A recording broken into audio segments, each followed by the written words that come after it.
Hi, my name is Kushi Shah, and today I'm here to convince you guys, as my audience, that online classes have negative impacts.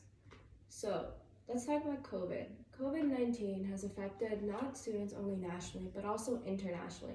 So, this means that students that were in school are forced to come back home and do their schoolwork, which is online courses. So, the reasons that you guys should listen today is so online classes just in general reduces social interaction and students take online classes more lightly. So today I'm going to discuss that online classes have negative impacts on students because it reduces social interaction and students take these classes more lightly. So the negative effects of online classes. Let's start with not meeting friends anymore. So this would factor in the reduction of social interaction. So for example, you won't be able to go out. So this includes dinners, sleepovers, or even hangouts. Like you can't even go on drives with your friends or anything because you're bombarded with so much work for these online courses. Whereas when you're in class, you have some kind of social interaction. You have your classmates to talk to, you can work with them in class. Whereas online courses, you don't have anyone but yourself and a computer screen. So on March 5th, 2017, Sam Thompson wrote on Medium, an online publishing website, social interaction drives the average student to be accountable and engaged. Indeed, studies shows that presence of peers and instructors throughout an online course increases the likelihood of student retention. So what this quote is basically saying is that having social interactions helps students engage in learning. It drives them to focus and be engaged as to what they're learning about in classes.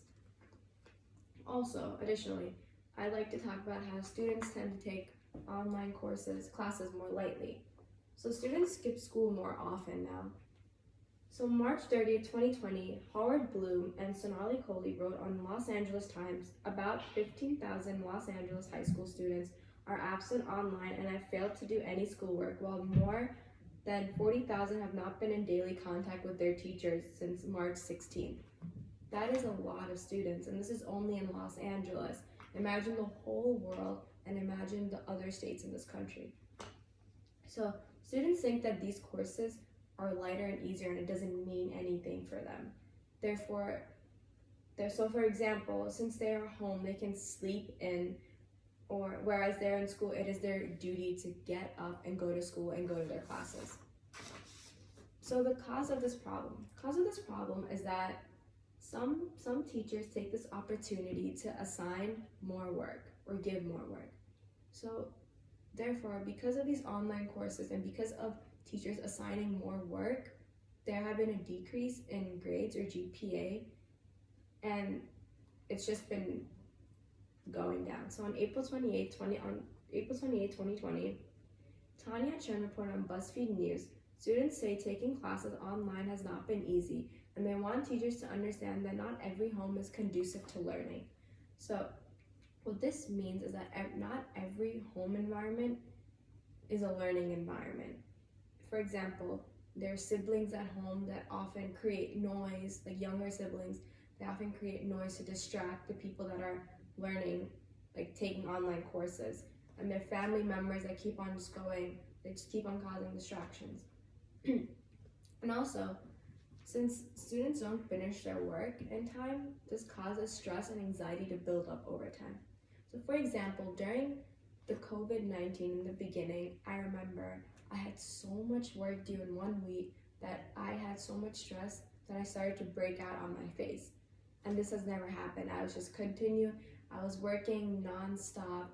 So for example, I would wake up in the morning, go to class. After class, I would eat lunch, and then I just do my work till 7:30 or 8 at night. Then I'd eat dinner, and then I'd do my work again, and then I'd go to sleep. So it was just wake up, classes, eat, homework, studying, eat, homework, studying, go to sleep, repeat. So, however, there is a solution to all of this. They're called hybrid courses. And I'm sure you guys have heard of what hybrid courses are. But hybrid courses are basically some courses that are online and some courses that are in class. So there's this picture on PowerPoint, and it's fluctuating. So the blue is for traditional final grade, and hybrid final grade is red. So these are letter grades on the bottom, A, B, C, D, F. So basically, the A, there's a lot of A's. There are more A's in traditional final grades than hybrid final grades. But there are a lot of B's in hybrid courses than traditional courses. And then the C's are almost similar, and the D's are also almost similar, and the F, there are more F's in traditional and hybrid. So you can see how it fluctuates. It's a plus minus. So what we can do is, there are some core classes. So for example, that should be hybrid. So for example, arts or writing, that could be a hybrid course because it's not as complicated as math or science. So for example, SHU should have their labs, like their science labs for the med students or art or nursing students.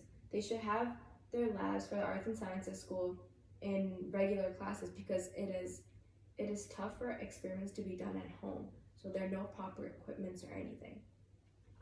However, to all of this, there are some good things about online classes.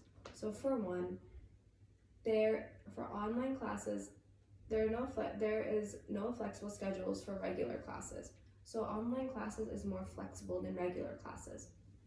So you can go to class while you can still wake up in the morning and go to class, but you'll still be in bed. However, there is a downside to this. If students have a hard schedule, so the rebuttal for this is students can easily work around their schedules if they receive their classes ahead of time for the semester. So if students have a hard schedule since the beginning, they can register for classes ahead of time after they manage their extracurriculars. So for example, let's say if someone had classes, like tennis classes for example, they can register their classes for the traditional manner. They can register their classes ahead of time before the semester starts, and then after they register their classes, they can manage their extracurriculars, so that way it works out evenly. So now that you guys have heard me persuade my side, I basically talked about how there are negative effects of online classes, and the cause of this problem is that teachers assign too much work, and this results in anxiety or stress or reduction of grades. And we can solve this by hybrid courses. So due to COVID-19, students are forced to take online classes, which results in grades to decrease and stress to be built up. Whereas for traditional classes, it is most convenient so that students can stay on top of their work and they can work hard to succeed. Thank you for listening.